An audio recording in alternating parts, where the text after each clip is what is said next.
నగర వ్యాపార సముదాయాలు, అపార్ట్మెంట్ల నుండి చెత్తను వేర్వేరుగా సేకరించాలని, ప్రజలకు ఆహ్లాదాన్ని అందించే పార్కులను శుభ్రంగా ఉంచాలని నగరపాలక సంస్థ కమిషనర్ నారపిరెడ్డి మౌర్య అధికారులను ఆదేశించారు.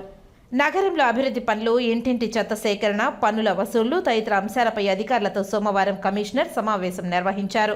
ఈ సందర్భంగా కమిషనర్ మాట్లాడుతూ, నగరంలో ఇంటింటి చెత్త సేకరణ లాగానే అన్ని హోటల్స్, వ్యాపార సముదాయాల వద్ద వేరువేరుగా చెత్త సేకరణ చేయాలని అన్నారు.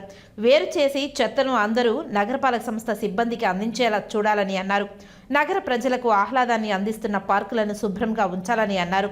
పార్కులు, స్కూళ్లలో మరుగుదొడ్లు లేవని ఫిర్యాదులు వస్తున్నాయని, అంచనాలు సిద్ధం చేస్తే మరుగుదొడ్లు నిర్మించేందుకు చర్యలు తీసుకుంటామని అన్నారు. మొదటి దశలో రోడ్లలో గుంతలు పూడ్చడం జరిగిందని, ఇప్పుడు గుర్తించినవి కూడా త్వరలో పూర్తి చేస్తామని ఇంజనీరింగ్ అధికారులను ఆదేశించారు. వీటన్నిటిని యాప్లో అప్లోడ్ చేయాలని అన్నారు. పన్నులను సకాలంలో వసూలు చేయాలని అన్నారు. ప్రజా ఫిర్యాదుల పరిష్కార వేదికలో వచ్చిన వినతులు సకాలంలో పరిష్కరించాలని అన్నారు. అన్నా క్యాంటీన్ల నిర్వహణ, నాణ్యతమైన భోజనం అందించేలా పర్యవేక్షణ చేయాలని అన్నారు.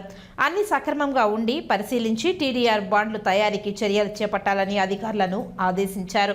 అన్ని విభాగాల అధికారులు అందరూ సమన్వయం చేసుకుని అభివృద్ధి పనులు వేగవంతం చేయాలని అధికారులను ఆదేశించారు.